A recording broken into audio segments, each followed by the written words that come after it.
#1. So I believe we have resolved the issues on stage. We'll be jumping into picks and bans. Lulu, Kalista out the gate. Now we see if Fnatic are going to pivot. That's the biggest thing. Where is the deviation? So far, it is 3 for 3 on the same bans. The next 2 for RNG, if they keep it the same, is Xayah and J4, and the final ban would be Caitlyn. We're expecting, if there is a change, for it to be the Caitlyn. If they change anything, it is that last one. But no, they're actually happy enough going for the same kind of style. Now, will they take Tristana and have their own answer for the Janna?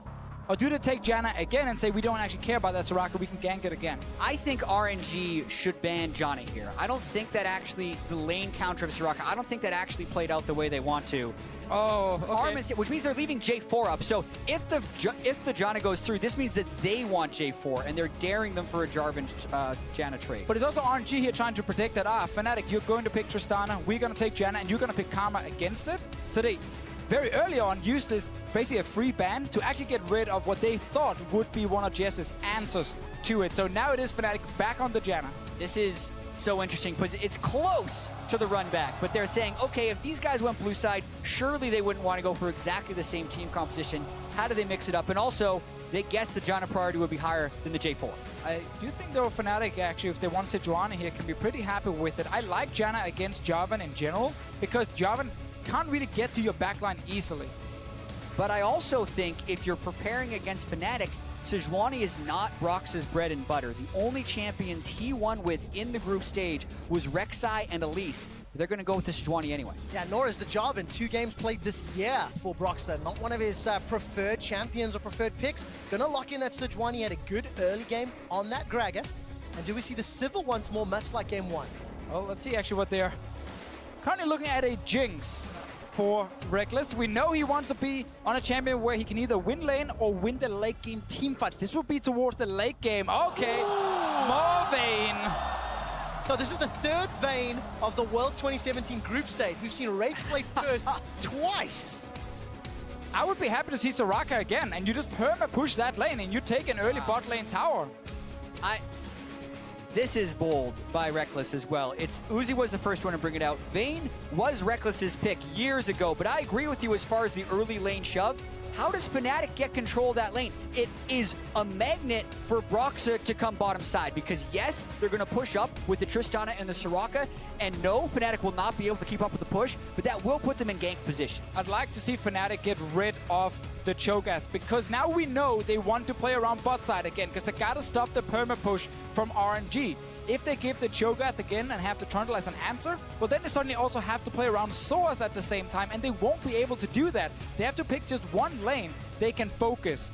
Get rid of the Shin, respecting the fact that RNG might pick that one and just go full-on bot lane style. All right, let's find out what the next 2 bans will be. Fnatic, if they can keep it simple, maybe they can open up an opportunity here. In the previous game, it was the Gnar and LeBlanc to close out phase 2. Yeah, I think it should switch to Cho'Gath. I'm with the Fishio here. Vayne needs to get fairly close range, and with the way Let Me was farmed last game, he'd be able to ignore that straight away. Gnar is open now, though, and it is a bit easier for Source to avoid ganks on that champion if he's left alone in the top lane, in case it is still the Cho'Gath first pick coming in. RNG waiting to see if Fnatic gets rid of the LeBlanc from Xiaohu. And despite some early deaths on Soaz's Gnar from the group stage in that tiebreaker match, he came back in the mid to late game and had a great performance. LeBlanc closes it out. So now there's some options here. Cho'Gath's still open for RNG if they want to have that safe, reliable top laner. There's also the possibility that Jarvan is a flex pick. So they are waiting for that top lane final choice, depending on what Fnatic locks in for that top lane, and they quickly control the Syndra, who is designed to try and get rid of the Vayne. Come on, Caps, give me a Radiant Soul here. Push in the Syndra and perma-gank the bot lane against this Soraka. He could go Talia as well, but it is much harder to rush that Banshees because you need more mana after the nerfs. Cho'Gath coming in, not a huge surprise. What are we going to get from the mid lane? Caps needs to be able to apply pressure just like in the last game. And again, I'm looking at Aurelion Sol as an option. So far, the draft is very solid from Fnatic. It's an incredibly beefy front line with the hyper carry and Vayne. They need to be able to play around that bottom side. Talia and Aurelion Sol play very similar roles, and Talia did show success early on for Caps in the last game. Exactly, and again, the laning phase is just a little bit harder because you can't straight rush Banshees in the matchup anymore. Xiaohu looking to have quite some pressure in mid lane, especially if it is a jungle Jarvan. that is a strong 2v2 that Fnatic won't be able to beat with Taliyah and Sejuani in this game here. It looks to be that jungle Jarvan here, happy to take the top lane, Maokai, and just say this lane is isolated 1v1. Let's see if Fnatic can actually kill Soraka early game. Yeah, but this game will be, I feel like, decided more so in the mid game than in the super late game, because when I think about the way these fights will play out, the Syndra, the Jarvan, and the Maokai click all of their buttons onto Reckless. And if they do not take his health to 0 while doing that, he will be able to shred through them. Vayne is an amazing pick against Jarvan. You get to stun him against his own Cataclysm, and also can kite the Maokai fairly well after the initial CC hit. So it's going to be a very snowbally game, depending on how much gold Reckless can get in his pocket. And if he gets locked down by that Equinox inside a Cataclysm, that could be game-changing. We'll see what Ming Soraka can do, and CC combination. I mean, it's the third Vayne. Every time we've seen Vayne, it's been an interesting pick. And now Reckless has to show up today. Yeah, we've seen Rageblade build twice, but this is Reckless picking Vayne against Uzi in this bottom lane here. Against the Tristana Soraka, who can perma-push you on the tower. It is super scary. I know some teams were practicing lane swaps coming into this tournament if they had a really bad 2v2 Fnatic matchup. was not one of those teams that practiced lane swaps coming into the tournament. Maybe, at least not the Gigabyte Marines lane swap, but Fnatic in the EULCS playoffs in the spring split actually did lane swap.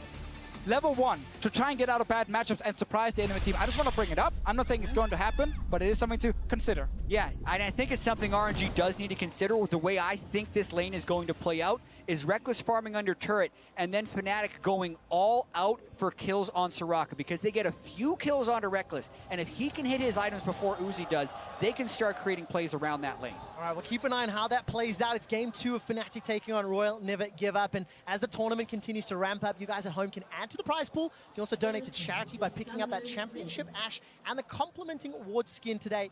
Total prize pool is over $4 million, and that's what these teams are fighting towards. Got to win here, and then they've got to play SKT, and then they're going to make it to Beijing and the Bird's Nest. And it's so fun now to theorize about the early game. We've seen junglers like get leashed on the red buff, get it, and then insta go down and gank the bottom side as well. And just try and get a big advantage for your late game carry. Deficio, it's a Jarvan game too, the most unpredictable of early game jungles. He can do 1 buff and gank, he can 3 buff if he wants to. Sejuani, somewhat similar actually, especially with the machete start and the way you get large single target burst early on in the jungle, can do similar gank routes. Minions have spawned. Yet we have these 2 super passive supports, so creating kills in the bottom lane is actually really hard. I love the ward though from RNG on the red buff to again see, okay, is Brox is starting there. Can we see maybe Waze moving right after, and then have at least an idea if he's like early ganking this bottom side? Because again, with Soraka, Tristana, you really want to just push Vayne on the tower and just start taking a lot of damage, start dealing a lot of damage to the big objective. Well, it worked in the previous game against the Sivajana for a fair amount of time. Brox's repeated ganks helping Fnatic out. So, we split the map. A little bit of a start for Reckless and Jesus. In the previous game, we were looking at how many minions they lost in that laning phase. It's literally picture perfect replication. But the laning phase will play out very, very differently now that Vayne is already being zoned away. Yeah, well, RNG's not going to be ganking this lane early on. Unless they get enough poke that they can turret dive, because they're immediately going to have it shoved in, and that leaves very few windows to gank. So Caps right here, after pushing the first wave, walks straight into the jungle to see if he could spot where Jarvan started. Returns to the lane now and takes a bit of damage to his face, but did not lose a whole lot from this. Good combination there from Xiaohu. Scatter the weak, stunning Caps up against the wall. This is going to be a challenging matchup. But Caps, once again on that champion that can impact side lanes, doesn't have to worry about Trundle in the top lane. It's something that you guys talked about at length in picks and bans. Simplify that team comp and just make sure Reckless gets in. Both top lanes though still gotta respect that it can be early gank pressure towards them. We have already now the Sejuani top side. MXG is moving to top side as well. He is a little suspicious right now, but they have a chance to chain. All right, there we go. That's a good twisted advance. Very good Bramble Smash comes down, and needs to use the flash to escape, but he does so. Yeah, and it's about MLXG buying him time now so that the wave can crash without a fear of dive. You can also see Cinder coming up a little bit in case of this possibility. Looks like Letme's going to be okay. Uzi's already been hitting the tower in the bottom lane, taking about 15% away from it. Caps takes another trade right there that actually goes in favor of Xiaohu. Return gank though from Broxa and trying to counter gank in case MLXG is here. All right, after all of our theorizing and discussion around this top lane, both junglers helping their respective top laners out. Right, minion wave is pretty sizable here, but I don't think you want to town out the Maokai, even without his flash.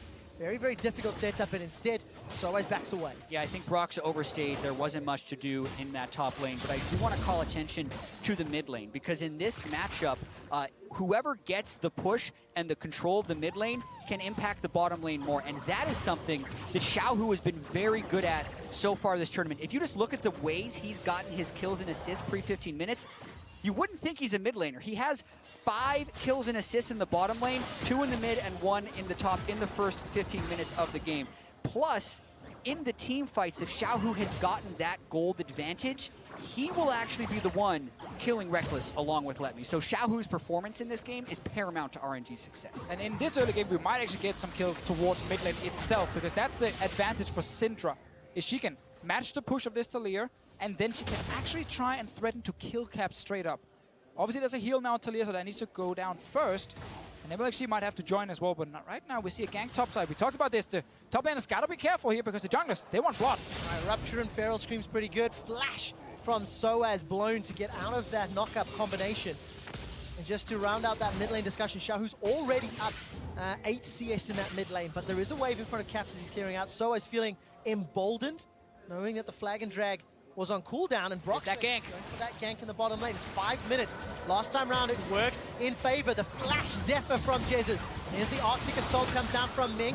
Gonna interrupt Uzi on the way up, and first blood picked up by Reckless. They just run RNG down. And Officio, that's exactly how we expected this lane to play out. MLXG shows topside, stays topside, Soaz plays aggressive to keep him there. And Fnatic 100% ignore Uzi because they can. Both summoners and the kill. And it's such a sloppy ward from RNG in the bottom lane. Look, it's just at the entrance of the brush here. They barely get any information on when Sejuani might be down here. And Ming, of course, pushed forward with Uzi here, and he ends up just dying to, again, another pretty easy gank setup for Fnatic against this Soraka. Obviously, you also need some help from your mid lane in terms of vision, but it's Fnatic setting up all the control wards to allow them actually moving down to bottom side. That allows Fnatic to once again secure first blood. We talked about it in the previous game, Jack. We see it again this game. Fnatic early decision making on point. Well, what can they do more? It's an advantage, but it's an advantage in a uneven matchup, so this kind of just brings it to even. It's exactly where they need to get their advantages, though, because Reckless's ability to get gold on himself and not get one shot is the deciding factor in this game. Also note, MLXG's build path, challenging Smite as well as Longsword. He's going Warrior Jarvan because it really will be all about them pressing all of their buttons on Reckless when he's in range and seeing whether or not that's enough damage to take him to 0. Then Jesse stands right next to Reckless, presses his ulti and says, nope, you're not killing this AD carry today. MLXG likes to do this as well, where he goes Black Cleaver then second and actually delays all these tank items until he gets a GA as like the first way. He's like, now I'm quote-unquote defensive, even though there's still quite some damage on that item. So, gentlemen, we've seen now this is the third vein.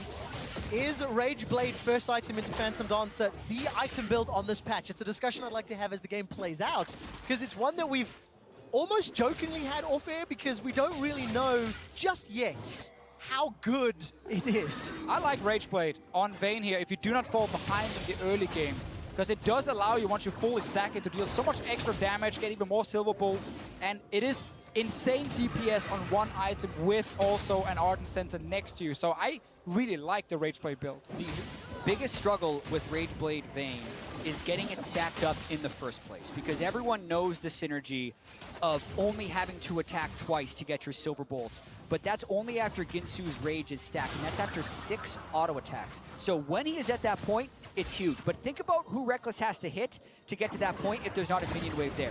It's Let Me, and if he's in range to attack Let Me, that means Let Me's in range to root, and all the other CC can chain off of that. But it fits in with everything you talked about before here, Jad, how RNG wants to try and burst down Reckless.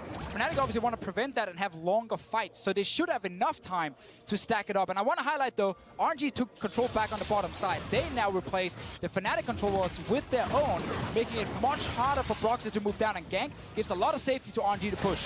And if you have that bottom lane as being your pressure release valve, you have to gank it more often. When they lost the vision control, they couldn't get it. And there's RNG with the first turret. There we go, Tower first blood secured. We've seen so many games and so many teams taking charge after taking the tower. Cataclysm comes down. Reckless gets a good condemn onto Uzi to buy some time. Silence locks Jezus into the pit, and that means he gets taken down. RNG with first tower and their first kill of the game. And again, this starts with the control around mid lane that allows MLXG and Xiaohu to move into the jungle of Fnatic, and then MLXG can just follow his team down towards the bottom side. He knows Uzi and Ming are already killed the tower, and he can just go for an easy kill on the no-flash Janna here. So great vision setup from RNG, and it's punishing once again that Fnatic can't really see anything on this bottom side. Yeah, and it also punishes the previous gank. When Jez is flashed for Ming, that means Jez no longer has flash, and they pretty much ignored Reckless with the initial engage until they trapped Jez in the Cataclysm to finish it off. Now you have this problem here as a Vayne, where you lost your tower. You are the slowest AD carry when it comes to pushing minion waves, because all you do is just single target shoot them. And it's like 3 hits on a caster before you actually kill it. So Tristana, what, 2 seconds, the wave is gone. Vayne, 7-8 seconds, and the wave is gone. And it just means that your team is forced to play so passive on the rest of the map, because you're not applying pressure for quite a while. And I do think this is interesting what RNG is doing, because you would expect the Tristana who kills the turret to immediately lane swap, run that cycle, get the second turret. But Uzi has already gone back towards the bottom lane to at least clean up this wave. So I want to see how RNG plays this, whether they try and continually regank Reckless now that they've got his flash down, or if they just clear this wave before going top. We have seen this a few times where teams stay and then push all the way for the tier 2 tower in the bot lane and then take over the bottom side jungle. Take away the red buff, take away whatever camps are in there, the big camps with lots of small minions in them, and just constantly threaten either tower diving on tier 2 tower or go mid and kill the mid lane. Exactly, because it's a trade-off of pressure. If you send the Tristana up into the top side to take a turret, you're probably giving the bottom turret over to the Vayne and giving him that gold. So this is less immediate gold for RNG, but it's also less gold onto Reckless, so it's a trade-off I think they're willing to make. They actually now ended up saying, we just wanted the wave here. One shot. It does set them behind a bit on how fast they can go to top lane after recalling. Reckless is still in the bottom lane, close to the turret, and can start dealing some damage to it. And Fnatic should be calling, there's a lane top source, run away! Well, we'll find out if he can. Bramble Smash comes down, it's a 3-on-1. Flash. A little bit low, Cataclysm already comes down. Here's Xiaohu. Buy some time. Xiaohu, let's look for the scatter of the week, and we'll look for that stun. Soaz continues to buy some time. Gets a silence, won't be enough, and Xiaohu takes 2 turret shots and escapes with his life. But again, because RNG went bot lane first, killed the wave, and then recalled again, they actually allowed Fnatic to reach the turret first. So they're trying to now see if they can race against RNG. Caps here to try and delay the push. All right, gets some damage down onto Ming. That threaded volley chunks him low, but Wish and Summoning Heal still available. Caps fancies his chances here, clearing out the way. He's going to sidestep, got Heal and Flash available, buying some time. Uzi with the barrier survives. it's alive! Ming is the target. Caps is trying to get one back. Ming survives just a few seconds longer. He's escaped. MLXG now. Look at him down. Caps in a 1v3 manages to survive. Seismic shove gets away from his Uzi, manages to get to the plant. While this is going on, Reckless and Jez, they're hammering away on the inner turret, and the top turret survives. Huge play by Caps, and a big miss by Uzi, who could have flashed to finish the kill with an auto attack if he didn't shoot him away. He overestimated his damage up against Caps and ends up getting MLXG killed, and that buys even more time for Fnatic to push that bottom side. What a hero play here from Caps. It looked crazy at first, like he's just walking in trying to kill the wave, but will die for it, and they get tower anyway. But let's see it once again. Knockback not hit in there onto Ming, but he still sits with this little goal in his mind of like, I need to kill the minions. I can save the tower then. Even if I die, I need to kill the minions. And he's so close to actually dying with the heal coming in from Caps here, baiting Uzi. And then he stays alive. Uzi was hoping to execute with the ultimate, but Caps healed at just the right time. That play could have easily gone either way and been a kill plus turret for the Uzi snowball, but it is not. Caps holds him off. So important for Fnatic. They got the tower down bottom, they got that kill onto Caps. It's now 600 gold game. RNG, while they're still in the lead, Jesus has completed that Ardent Sensor already. Reckless picked up that recurve bow to go alongside his pickaxe. So Fnatic surviving by the skin of their teeth. And let's see whether or not they can do it again, Deficio, because MLXG is looking for a dive. That means he's going to complete the teleports here. Very good interrupt. MLXG actually channeled, though. And comes out from Reckless. Jez is forced to flash out of Cataclysm. Yeah, he's turning it! Reckless trying to get one back. The seismic shove. That's another for Fnatic. Now the runaway as Caps gets pushed by Scatter of the Week. The tower falls, though. It's a kill for tower. And you got to see there how difficult it's going to be for RNG to get the clean initiation right there. MLXG even buffers his flag and drag over top of the Jana Tornado, uses ultimate, still no kills. He ends up dying for it. But I like the calls from RNG. It's just right now Fnatic are able to kind of outplay them in the small skirmishes and get some kills over to Reckless and Caps at the same time. Like, this call is good here. They have roaming priority from mid lane with the Syndra moving up first because she pushed the lane. And then MLXG is like, oh, I can force a flash. And then ult the Janna right after. But he doesn't get the flash because the knock up here is not enough to actually get Jessis away from him. And then suddenly, he ends up dying. Yeah, Soaz doesn't even have to leave the lane as well, keeps his farm up. So as far as worst case versus best case scenario in the early game, this is close to that best case for Fnatic. They lost the turret, but they've gotten 1 kill and 1 assist over Reckless. He's got 2 more CS than Uzi until Uzi clears this wave, but they're looking pretty comfortable based on their earlier strategy. Well, that's a good sign for Fnatic as we're getting past this 15-minute mark. And now we need to just see this Warrior enchant MLXG and whether or not he's going to burst him down, because look at the itemization. 1 fully completed across the board for RNG.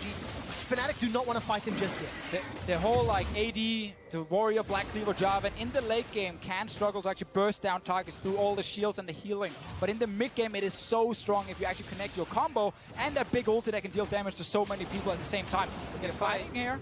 Soaz has no TP. He's slowly walking up from the bottom lane. Very, very slowly. Weaver's Wall will cut off Xiaohu and let me. Nature's Grasp going to fly all the way along. That does get a double root. Equinox will hold Caps in place for just a moment or two longer. By the way, Rift Herald is just about to get killed, secured by RNG. They're going to pick up the buff, and they're not going to get it. Some of these flashes to get away, and they manage to make it over the wall. Chase comes down. Let me forced to flash away from the Rupture. Did they manage to pick up the buff? I don't think they did.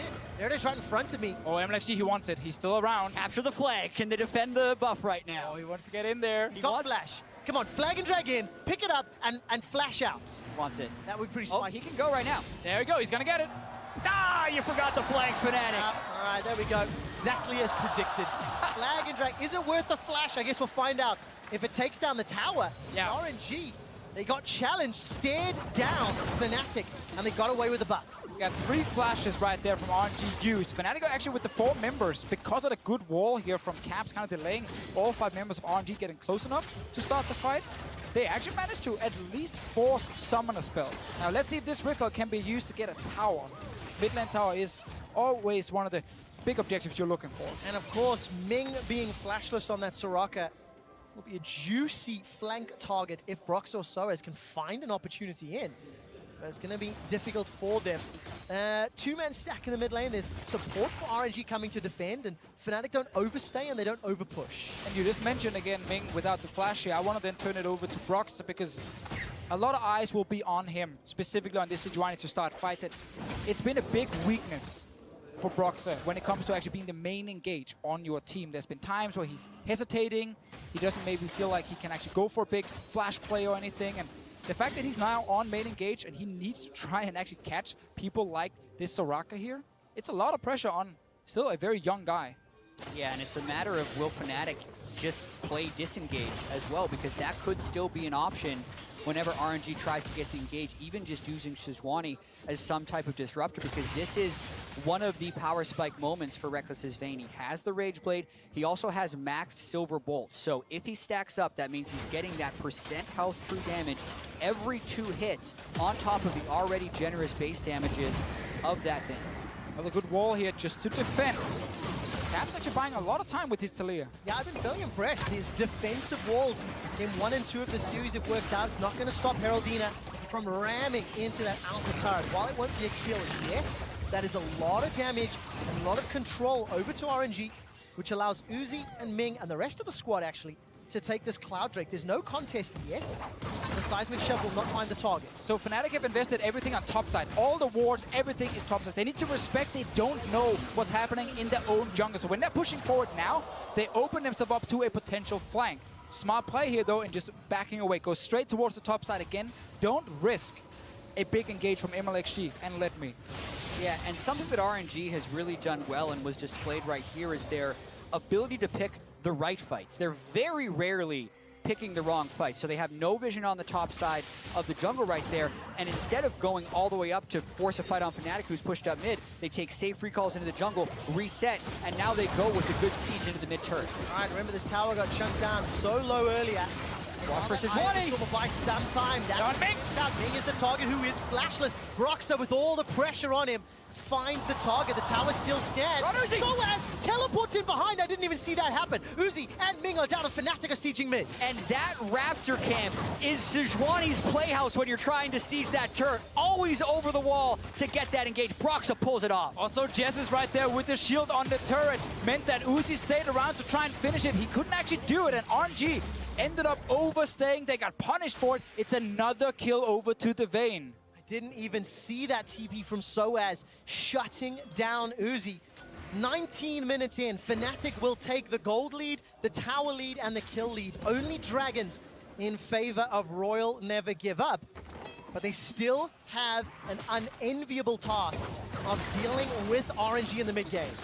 But it is the same setup now where it's Caps in the mid lane. It's, of course, Reckless and Justice in the side lane. Let's see the play. There's the ward he's TPing onto. Look at the shield coming in here to save the tower. So RNG is staying around to try and finish it, and that's where we get the big engage. It's that extra little bit of greed from RNG. That was their Achilles heel when they lose, but they have been able to avoid it for so much of this Worlds. It cost them there, but it's mainly with Fnatic knowing exactly when to go for that engage and getting it. The tower does fall eventually, gentlemen, as we roll over. And for Fnatic, now the carries. It's all about them. 2-0-2 for Caps, 2-0-2 for Reckless.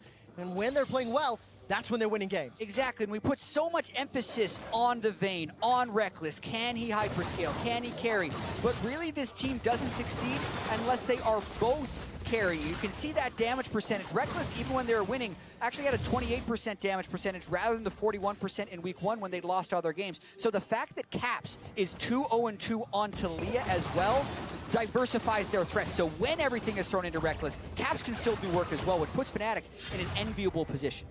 Right here, we actually saw another engage. Let's see what happens. There's the flash away from Caps. MLXG is just obliterated because he's not tanky. You have to remember, it is a very squishy Jarvan jumping in here. Do they Baron? They have Cho'Gath. There's no feast just yet from him.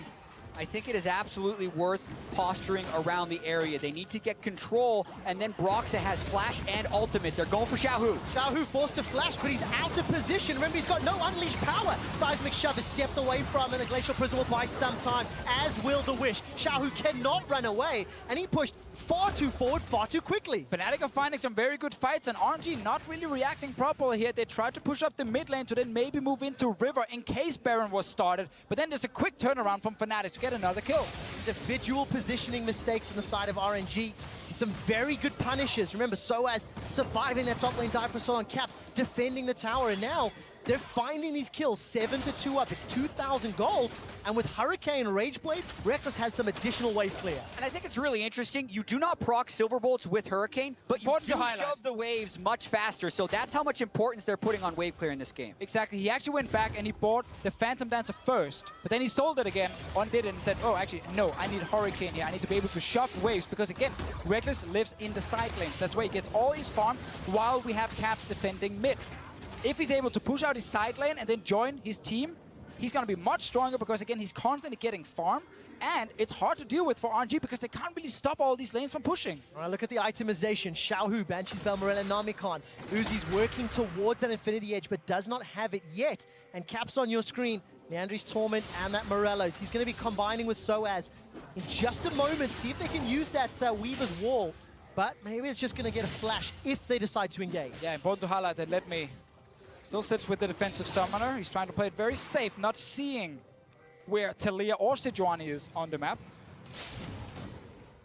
It's just going to allow Fnatic some time to set up around Dragon. It's a minute until Infernal. We're well into the mid-game, and RNG have got vision all around this Baron. Can't quite see how many Fnatic wards there are, but there's a few littered around, so they know that RNG aren't starting or threatening it yet. Always important to sweep outside of the Baron pit as well. Get a control ward in the pit, sweep outside, because a lot of teams plug in these small wards just around the corner of the Baron pit itself, and then they can see if you're actually starting it, because one of your members is standing outside and hitting the Baron itself. Broxah, he's a good guy, sweeps it, gets rid of it.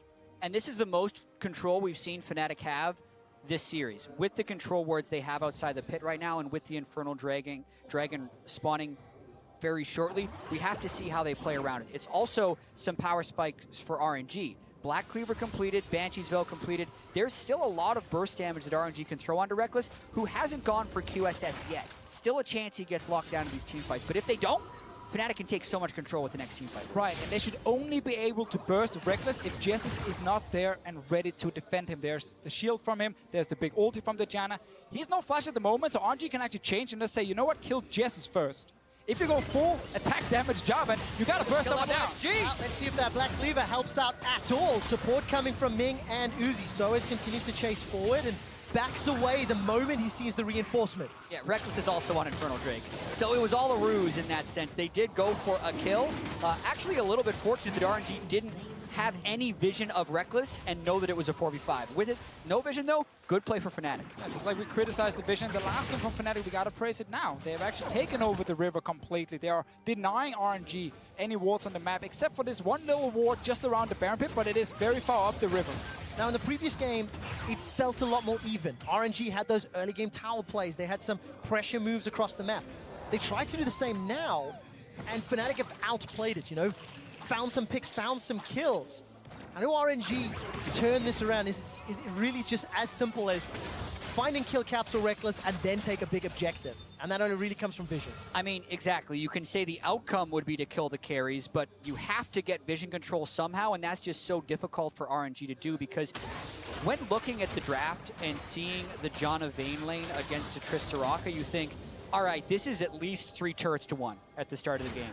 But we're 3 turrets to 3 now, 25 minutes in, because Fnatic was able to punish RNG whenever RNG was going for the turrets, thanks to Broxa finding the initiation time and time again, which makes it really difficult for RNG, because they don't win the team fights now, so they can't get the vision. And that's why it's so interesting that RNG in the early game, again, do not value getting a lot of vision around the bottom side, but instead go top lane. They actually gave Fnatic the full control down there, so Broxa found a way in for an easy gank and picked up that kill, delayed the game a little bit. Very important though, Fnatic have been winning skirmishes. Yeah. A lot of moments where RNG actually made a good call, but then they couldn't finish the Talia, couldn't finish the Vayne or the Janna, and they end up having to give a kill back in return. And it's given quite some gold and time over to Fnatic. It really is. And you see those items continue to spike. QSS now picked up for Reckless. They'll try to deal with some of that CC. Remember the Silver Bolt Rage Blade combination. It's going to be melting through Baron, especially with Feast and Smite. And if they fight, he's going to be max stacks on Rage Blade as well. All right, so max stacked out. If RNG decides to engage Equinox to buy some time, easily secured with the Feast. The Weaver's Wall closes RNG out, and Guangzhou is silent as RNG are falling further behind. It's a good, clean call here from Fnatic side, and it's the same setup again we keep seeing. Reckless pushes out the top side, Caps pushes out the mid lane. RNG don't have a winning lane at the moment. They don't have anywhere they're actually able to apply pressure. Because if MLXG is trying to go mid, he needs Caps to overextend first to actually kill him. If he doesn't do that, suddenly Fnatic have multiple members that can roam into mid lane and just stop this Jarvan from doing anything. And it's so difficult for RNG because they lost so many of the early fights. They didn't manage to snowball the Tristana Soraka lane. There's no room for Fnatic now to make mistakes if they play this 3-1-1. That's Officio set up in the previous game, how they like to play around the map, especially with the Vayne and this Cho'Gath. But when you open yourself up to a Maokai Jarvan engage, because you're split, it can go pear-shaped real quick on the Fnatic side. So let's see how they play the map. There is a chance from that, but this is what Fnatic is practiced with as well when they were tearing through the EULCS regular season. The champion picks were much different, but ultimately they did love to play with Reckless in his side lane, and now Vayne is probably the best duelist as far as AD carries go. So unless RNG throws the house at Reckless, he probably wins those fights. Well, the house has been thrown. It was at Caps. You can see him low on HP, and he used his flash to escape. This is going to open up more towers because there's a lower threat to engage. That's kind of what we were mentioning before here, how like mid lane is where RNG are trying to do something, but it's so hard because it requires Caps to completely overextend. Now, yes, he used the flash, so he needs to play even safer, but RNG did not get a kill from this one. They have to re-gank the mid laner, and Fnatic should know this will happen, and Caps just do not step too far forward. And MLXG can't be the initiation for RNG right now. He fell too far behind in this game. They go for Uzi. Wow, he's being chunked down and not burst just yet. Manages to rocket jump to safety and has used the flash. But that means he's not yet to defend. Yeah, they have Reckless pushing that bottom side, and there's just not enough damage to push him off the turret. There's not. Howling Gale pops the Banshee's Veil for Xiaohu, but there's no follow-up from Fnatic. Reckless continues to push this wave in. It's a minute 50 left on Baron. Soaz is now sieging in the top lane. This is 3-4 turrets that are starting to fall over in favor of Fnatic. As soon as you lose one member or that member is forced back in base, then you can't defend at all because all 3 lanes with Baron buff minions are just constantly pushing towards you. And Brox's engages have been good. On the front line, finding the key targets. It was Ming on that mid-tower defense earlier. And it was Uzi getting his summoners, and that's allowing these towers to get pressured and sieged by the Fnatic roster. And we're way past the stage of the game where Vayne is risky and tough to play or hard to play, because now with the Hurricane And the Infinity Edge. and Infinity Edge for even more damage, but again with the Hurricane, he's able to really push the side lane so fast that they don't have to wait for him. They don't have to be like, oh my god, Rekt is always falling behind. Let's give him another 10 seconds before he's doing anything. No, he's instantly just killing this wave, then moving forward. Yeah, and they've gained this advantage from the split push, but I feel like for Fnatic, when they win this game, it's Infernal Drake number 2, it's Baron number 2, and then they just go. Reckless is at such a point with a Knight's Vow on Broxa, with the front line in Cho'Gath, and with a Janna who has Sense and Redemption, that they can actually win that straight-up team fight. The question is, what's the safer play for Fnatic, and how do they choose? Do they group and risk having him get picked off, or do they spread out and risk RNG getting a pick with their pluritude of engages? Well, we're going to find out shortly. You talked about finding the pick, MLXG. He's been sitting on that Black Cleaver and Warrior Enchant for a little while. He's got himself a cloth armor. He's going to get the GA. That'll take some time. That'll help out ever so slightly, but the main point being, at 30 minutes into the game and down 7,500 gold, that Jarvan did not work out in RNG's favor. Remember, it was Tristana, Jarvan, first rotation red side for RNG. They gave that Sejuani over, and Broxa and the rest of Fnatic have used it exquisitely. And it was because they banned Karma last. Yeah. Trying to be like, ha ha ha, if you do not pick the Janna, we will grab it, and we think this is your quote-unquote counter pick to it. We get rid of it, we force you to take Janna again, and we get the Tristana. But the fact that Sejuani was still open meant that Fnatic got a fine trade in the jungle. Yeah, it's MLXG putting more priority on Jarvan than Sejuani, and that hasn't shown through in this game. And it's also Reckless having that Vayne in his pocket. Uzi was the first one to pull it out this tournament into Tristana. We saw Bang try and do it yesterday into Tristana as well. And then Reckless saw something in the matchup that said, at least in the late game, we can pull it off. But they got shoved in the early game. It was just a matter of keeping his CS up, getting the mid-game turret push going, and the Hurricane, I think, is also the icing on the cake to get that wave push going. Yeah, and the big thing in the late game between Vayne and Tristana is they're both trying to do the same thing, kill the tank right in front of them. They're both dealing single target damage, but Vayne is dealing a lot more damage to the tanks. So she can actually kill the front line before Tristana can do it. And when the big tank dies, there's no protection for your backline anymore, and then everyone just start dying. Yeah, and at this point as well, like late game Vayne is just goofy. You saw that tumble crit hit a minion for 1,100. Goofy is a great thing or bad thing? It's great if you're Vayne, because you get to kill the tanks with true damage and then do 1,000 health crits on the squishies. So sounds pretty goofy. Reckless is in an incredibly good spot right now on Vayne. You have to simplify the language when you cast with the Dane. I'm saying goofy can mean a lot. What I also like is, if you look at the itemization as well, not only Vayne and her kit and the build, but then you've got the Knight's Vow, you've got a Janna, you've got Ardent Sensor as well, and literally 3 champions also itemizing to buff that single damage source up while simultaneously protecting Reckless and Vayne. 2 Weaver's Walls have been used by Caps in the last few minutes. The first try shut out Xiaohu, it didn't work. This time they get a flash from Let Me, but I'd like to see that used on the inhibitor turret. Use it to try and get more chip down. Yeah, I think getting the flash is one nice thing, because that's one of the main ways that RNG is going to try and initiate, and it's really all about this next Baron that's in 45 seconds. This is also an inflection point in the series for Fnatic. We've had games in group stage where Reckless was insanely far ahead. Twitch against IMT comes to mind, where they didn't win and then seemed to fall apart in the later stages of this week. If they don't close this game out, they probably lose the series 3-0 based on the mentality shift that would happen. But if they do, they put themselves in a commanding position and tied with the series. All about the Baron and all about the way they play from. That's why it's good they're playing it safe now. Why they're not just rushing down and using a Talia all to try and secure a turret, because they have a Cho'Gath here to try and guarantee the Baron pickup for themselves, and then once again can push multiple lanes in with these buffed up minions. Reckless and the rest of Fnatic, all about getting vision of RNG. You cannot be surprised now by some crazy flank. There's not even a flash in the enemy Maokai, so the engage from RNG should be very hard to pull off. Crowd can feel it, the RNG chance erupt. MLXG, by the way, has got himself a VF sword, some additional burst. Keep your eyes on Reckless on the flank. 5 members of RNG in the pit. Baron is MLXG takes it down, and Fnatic get no kills. Unreal steal by MLXG. Cho'Gath Sejuani, the second game Fnatic has had with Cho'Gath where they do not secure the Baron. Is that what Tilt is made of? We will find out. RNG have the tools necessary to stall right now. It's the recipe for Tilt. It's just a matter of now that it's in the oven, whether or not it comes out cooked. Because this game, watch this, Deficio, you just watch this in slow motion. Double smite, I believe, come through at 1800. And it's at 1000 HP, where Soaz is trying to go in with his feast. That was, so it was at 1800, something hit it for 700, and then MLXG smoked. Because there was no smite from Broxa and no feast from Soaz. Technically, the feast could have hit from 1000, but the frame it hit 1000, it was dead. Exactly. Like, he's looking at the exact same number, saying, okay, just close to 1000, I'm going to feast it.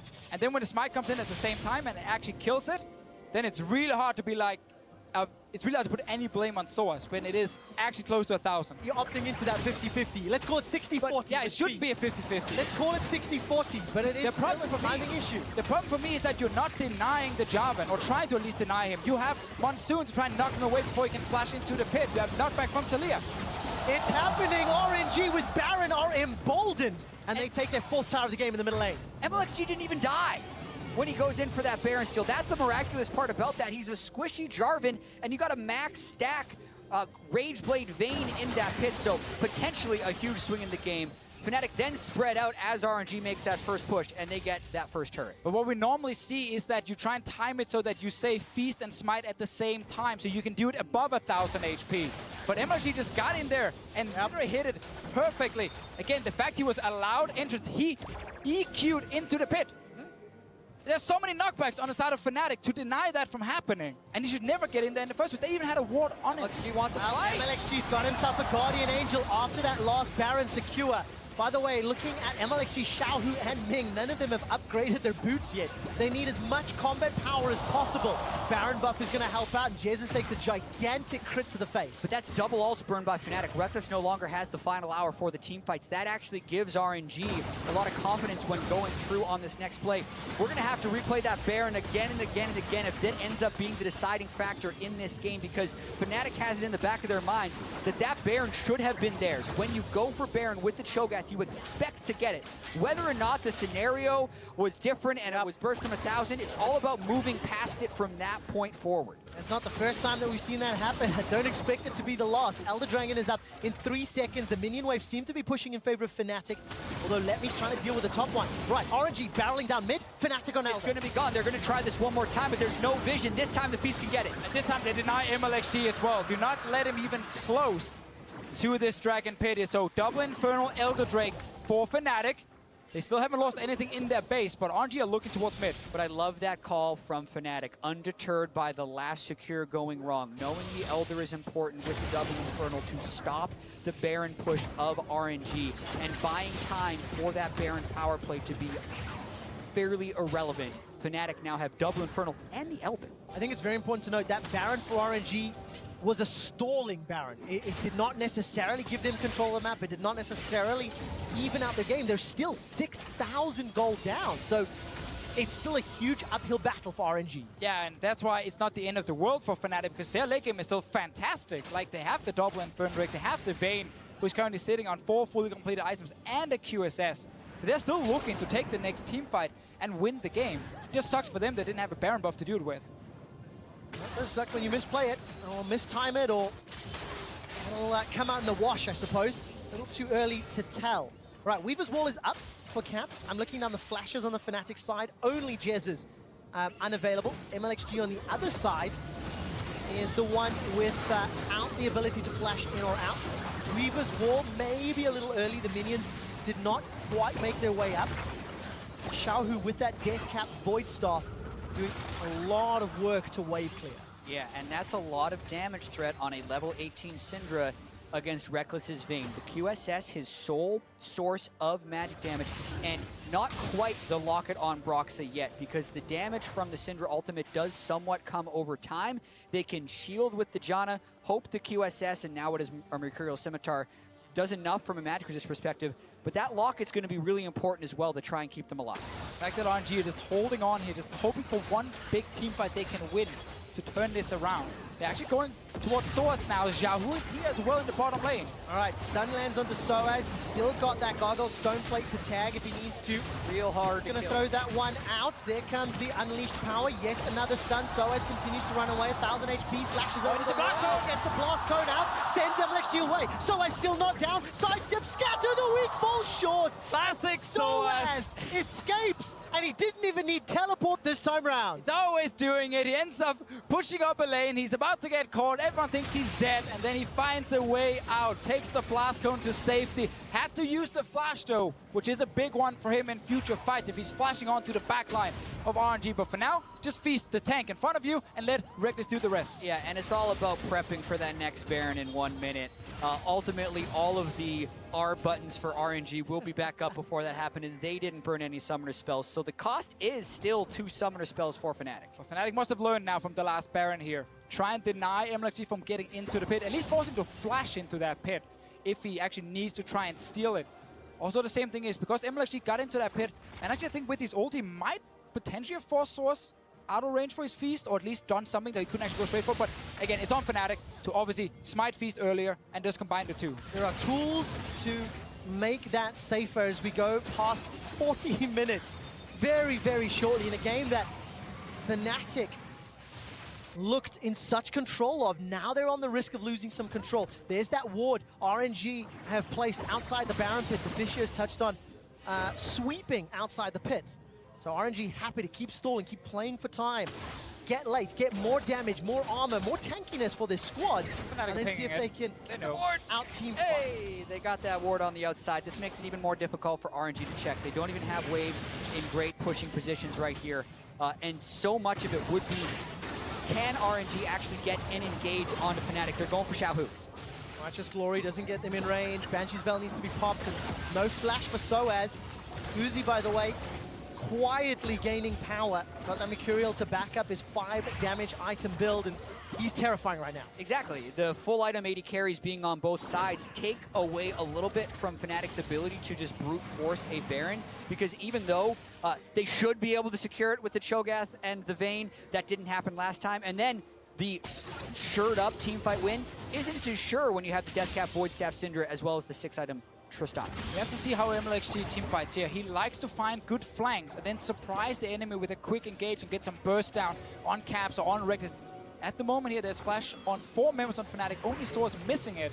So he's just going to sit in the front here and be a threat against the tanks as well. Yeah, well, Soaz went bottom to try and prep the wave for the split push. Does have teleport, but that gives RNG time to get vision control of the Baron area. It looks like top wave is pushing towards Fnatic heavily in favor of Royal Never Give Up, and RNG They're gonna force this. using Baron to force Fnatic's hand. Now Fnatic all of a sudden, they have to steal this one away. I don't think they have time. Let me compete with his ultimate, and they might be able to stop him from getting in the pit. Weaver's Wall comes down. Baron already secured. That's the second of the game for RNG. Weaver's Wall has locked him out. Caps takes a big chunk from that Dark Sphere. On the back end, Brox is now looking for engage. He's going to be taking on 5 members. Can he survive? No! He gets chucked down. Now it's a 5v4 redemption. A little late to the party, and Fnatic lose Baron, lose Broxer, and they're losing control. And just like in game 1, we see RNG late game with some really good calls here. Fnatic lost the control of the mid lane, and then RNG said, we can rush down this big objective. Fnatic reacting too late against it after they lost the mid lane control, and they're not even able to contest for it. It's a Mountain Drake on RNG. They took that 10 minutes into the game. 30 minutes later, it pays off by having Fnatic underestimate the burst damage and then The haphazard collapse by the rest of Fnatic. Carry's not in position. Reckless does 0 damage in that engagement. If Fnatic loses this, it would be a collapse. They had so much control before that first Baron play, but now RNG may even be back in the driver's seat. And they know this in-game already. There's so much pressure on Fnatic to actually win this game. They had a huge advantage. They had everything they needed. About to get that second Baron off the game, but then MLXG steals it away from them. Delays the game as well, and they still haven't been able to get into the base of RNG. And Xiaohu also just hit max items, so that 5,000 gold lead is less and less relevant when both carries are on 6 items. And we've not really had a big fight where Reckless could actually use this 5-item Vayne to try and carry his team. He's been sitting on 2-0-2 for a long time now, simply because it's all about pushing against each other, and then you wait for one small mistake and you try and get the Baron. Well, let's see where the mistake comes in. The focus seems to be Let Me. We need to follow Reckless. Still untouched. MLXG's holding on to that Cataclysm. Let Me is able to escape. MLXG forced to escape the fight. Unleash power, not yet used by Xiaohu. He's looking for a juicy, squishy target, and the tension continues to build. 3 shots by Reckless took MLXG to half health, but now the final hour is down on Vayne, and MLXG has been healed up by the Soraka. The supports are trading heals and trading ultimates. It's a reset of the fight, but no ultimate on Vayne this time makes Fnatic far less threat. And there's no Sivir for that wave clear. Baron-empowered minions making Fnatic's life difficult. Fnatic is now forced to back away. Reckless A little bit of damage. GA is going to get popped on the side of MLXG. Rupture goes down. Soa's forced to run for his life. MLXG, he's going to get taken down by Cap, who flashes over on the side lane. So far, it's 1-for-1.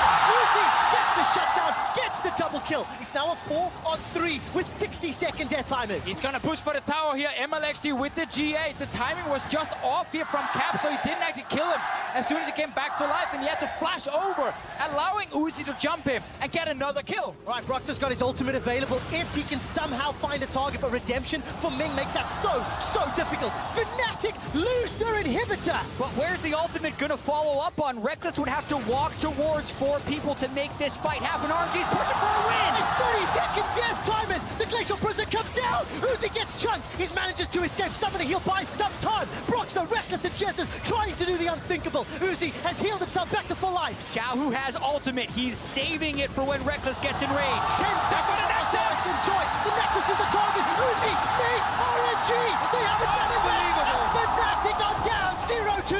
In front of the home crowd, RNG come back from the dead in this game. 10,000 gold down, 6-item Vayne, Shogath forcing the Baron, MLXG useless for most of the game, and Fnatic knows this field. This has so many parallels to the first Immortals game in the first week of group stage. So many things had to go wrong for Fnatic and right for RNG to turn this game around, and now the crowd is behind them again. The chants, the cheers, the drama. That Baron call. I asked the question, is that what Tilt is made of? We'll find out in the next game, because Fnatic, after nearly a 10,000 gold lead, after absolute map control, They got an Elder Drake though. wandered the lead. Yes, they lost the Baron. They picked up an Elder Drake right after with this super fed Vayne, but they couldn't find a team fight. Talia Wall they try and use on the tower. It's not timed with the minion wave, so they don't actually get into the base of RNG. So many things ended up going wrong for Fnatic, Yep. and in favor of Royal Never Give Up. If you wrote this